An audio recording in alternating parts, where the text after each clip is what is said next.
Welcome to the Clown Brothers Show. Today, we will be bringing you another episode of the Squid Games Season 1, Episode 4. Now, this is another one of the Squid Game episodes, so let's just get this started. Why don't you say, Reddo? Well, I'm excited to be seeing where all of our main characters go because I do enjoy watching all of them survive all these horrible games. But moving on from that, I got my red gorilla with me. I'm just ready to see where we go with all of this. Okay, yeah, I know you're a 5-year-old. All right, but I'll get this started. So we start with the number 111, and he's being guided by one of the triangle soldiers down all these back halls and whatever else. And then that's when we see, like, this camera guy is changing the feed so that the number 111 and the triangle guy can get through the hallways without being noticed by any of the higher-ups. You know what I mean? Right, while that is going on, we go back to the main character that we've been following this whole entire time, and he's there, and he's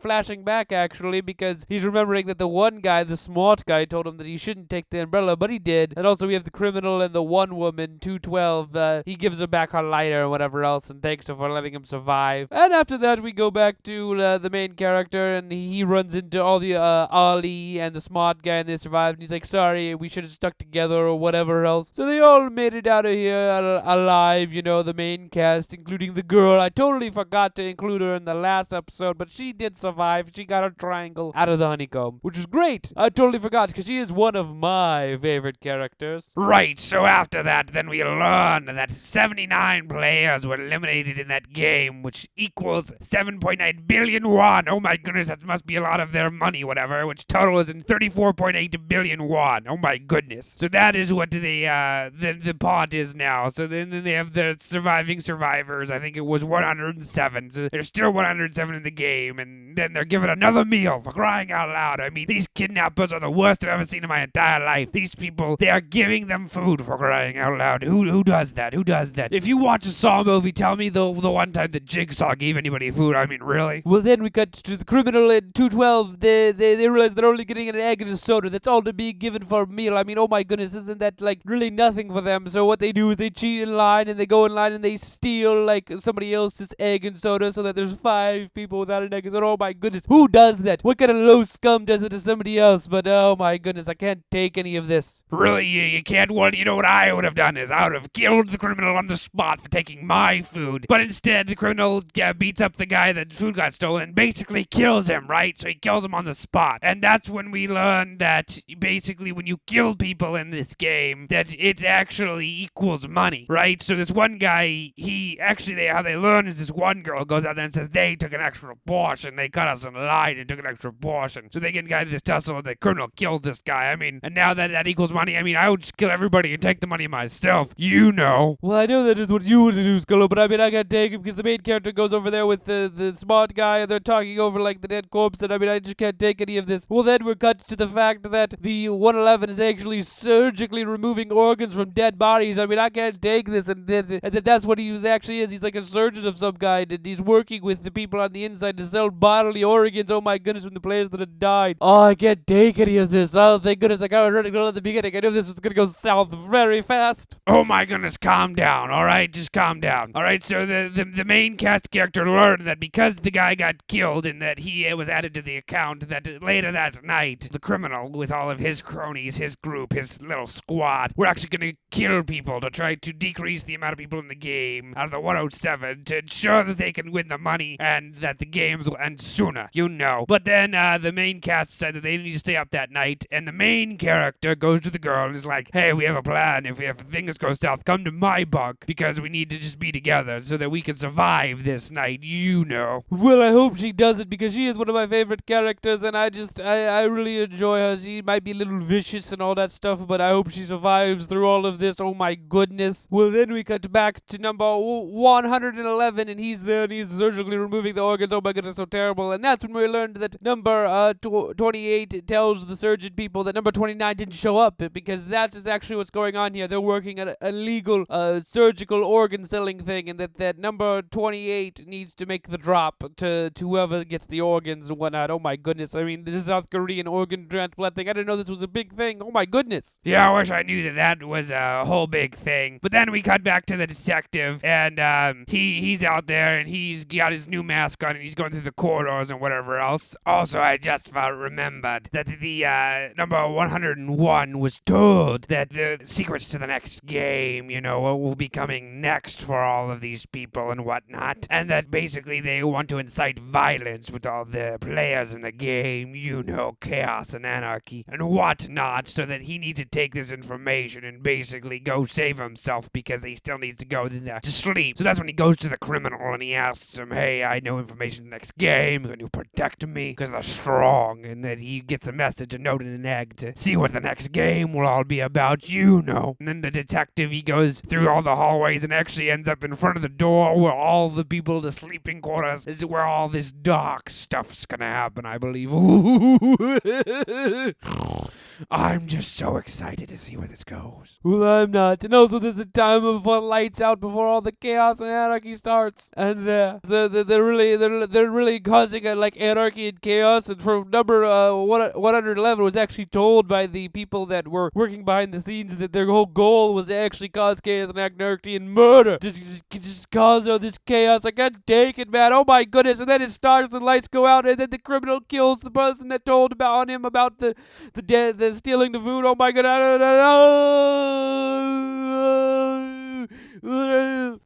Okay, alright, well, I guess I'll take charge of this then. So then the lights go out and the criminal's killing the one girl, he's stabbing her to death, and that's when the front man notices this because they've been planning this all night, and he lets the people know, turn on the strobe lights. The strobes start going, and it's just chaos and anarchy, man. The people are slaughtering each other. They're pushing over the bed things, because actually in there's big bunk beds, and they're knocking them over, and strobes are going off, and people are dying left and right. The criminal's going after the girl, and they can tussle, but she pulls out a knife and actually stabs the guy in the leg before he takes a knife and goes after her. But then she gets saved because the guy detects the criminal and that guy dies. Well, the main character, he gets strapped under his bunk, right? So he's then going through, and then that's when the main characters, they start saving each other, the girl and everybody, they get together and they're in this one spot. But the old man is gone. He has disappeared. He has disappeared from the face of the earth. Oh my goodness, what will happen next? Wait, is the old man's gone? Oh my goodness, I can't take any of this. Oh, I gotta leave.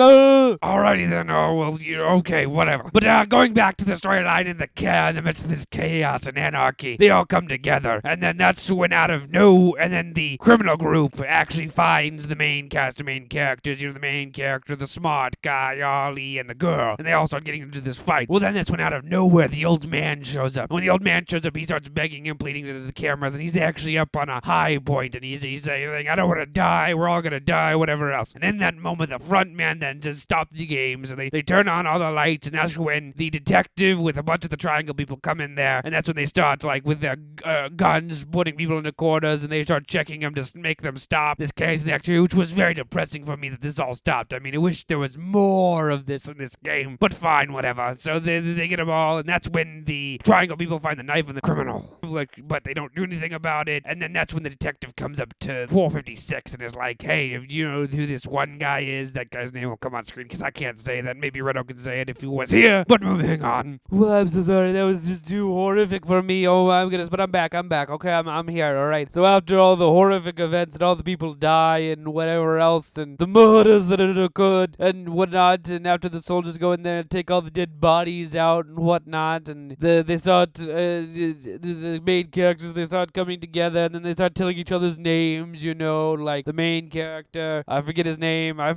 sorry. I'm terrible with names. They'll just be on screen. Okay. I mean, I'm just still flustered from the horrifying experience that I had to go through. Oh my goodness. The poor old man can't remember his name, and then that's when we cut to the criminal team and the doctor characters patching up the criminal and whatnot, and they're patching up everybody. And then there's for some reason they're talking about what the next game might be, but they don't really go into detail. Oh, I mean, this is just difficult to get through. Oh my goodness, man. Just calm down. Let me take over. So then we cut to the scene after that where for some reason the one girl goes to the bathroom and wait, what? No. Oh my goodness. Oh my.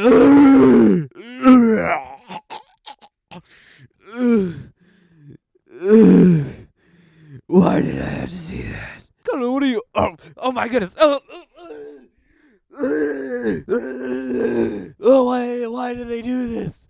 Whose idea the writing room was this? Oh my goodness, this is horrible. Oh, I'm horrified. Okay, so there's something going on between the criminal and the 212. I don't want to go into it. And I'm scarred. I thought the murder scene was gonna be scarring, but this is more scarring in the bathroom and they're talking about their names, and then that they basically make a pact thing where they're not gonna like abandon each other or whatever. Just oh my goodness, I can't handle it. I don't know. Just take over for Skullo. I can't do this right now.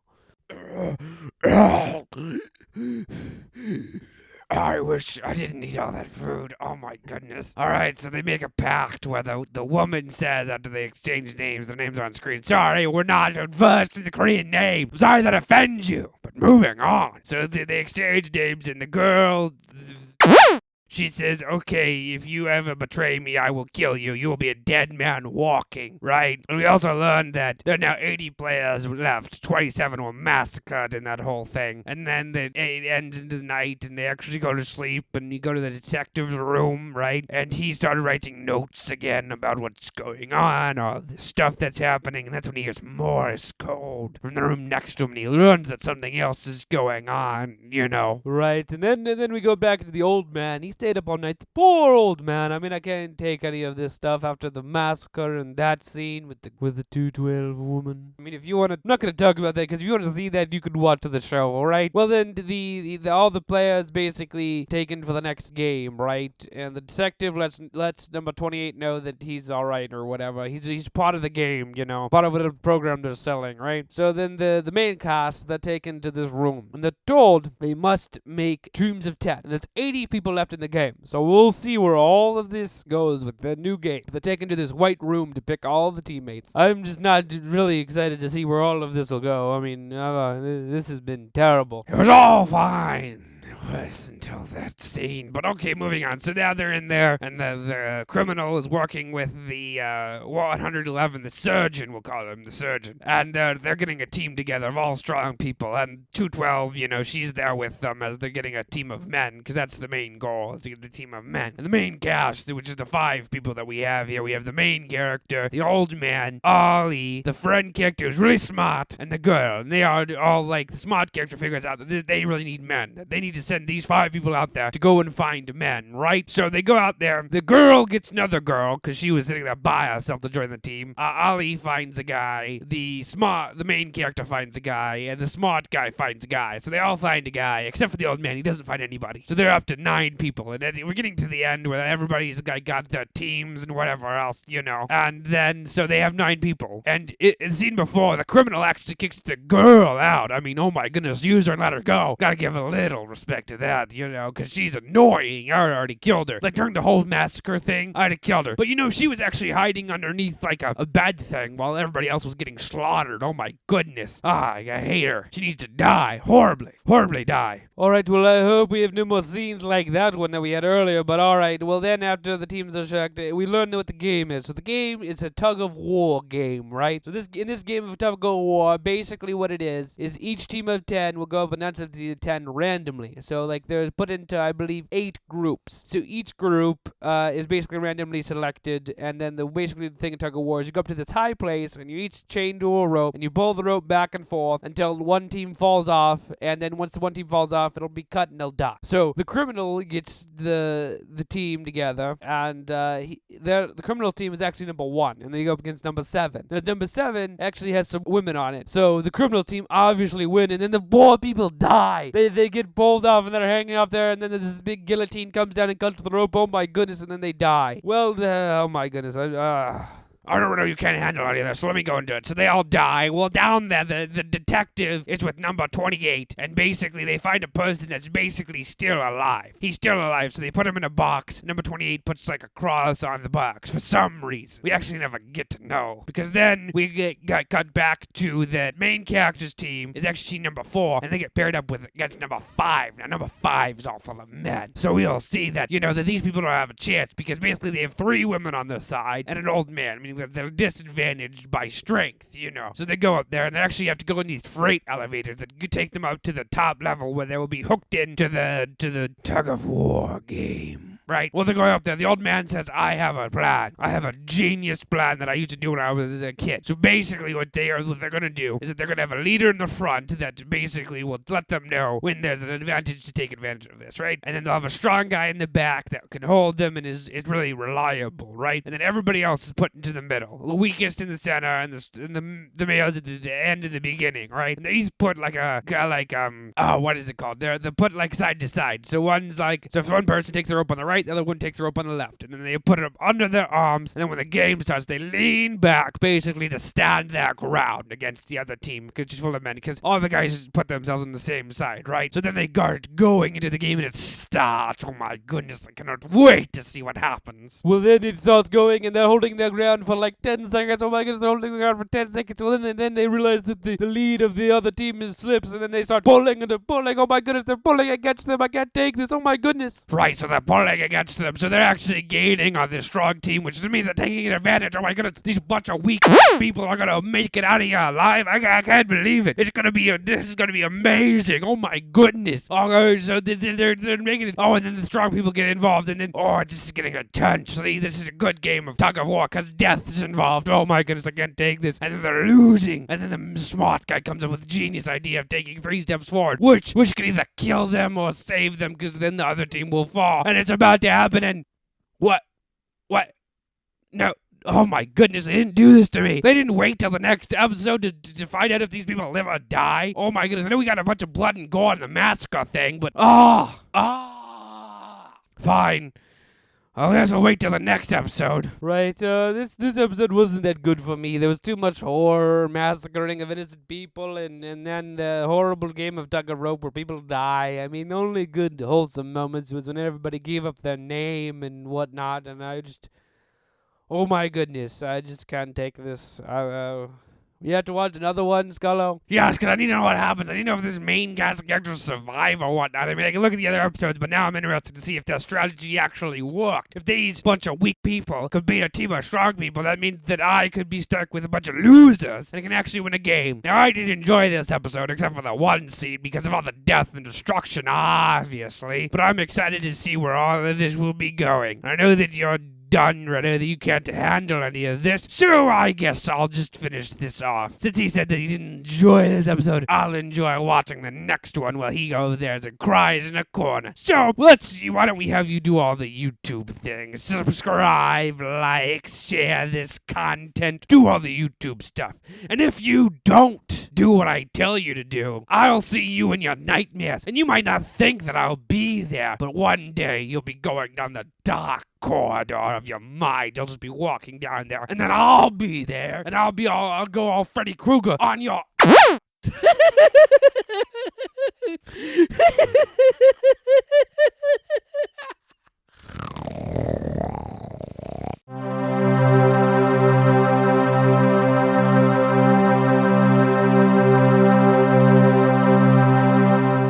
Oh my goodness, Skullo, I can't take any of this. Why am I still forced to watch the show? I mean, I was interested until now. Now I've experienced horror and terror, and I mean, I still kind of get about the characters and everything, but I'm just done. I don't want to do this anymore. After that, the 3, 4, 5, all the horrible scenes that we got to see in this episode, I mean, why do we have to keep continuing this? Because we need the views, man. I mean, did you look at the Dead by Daylight? Yeah, dead. Okay, man, we need more viewership, alright? So meaning that if this video does well, that means that we're going on the right path of things, you know? We just gotta keep doing this. I mean, I'm gonna go get wasted after seeing that one scene with the criminal and the 212.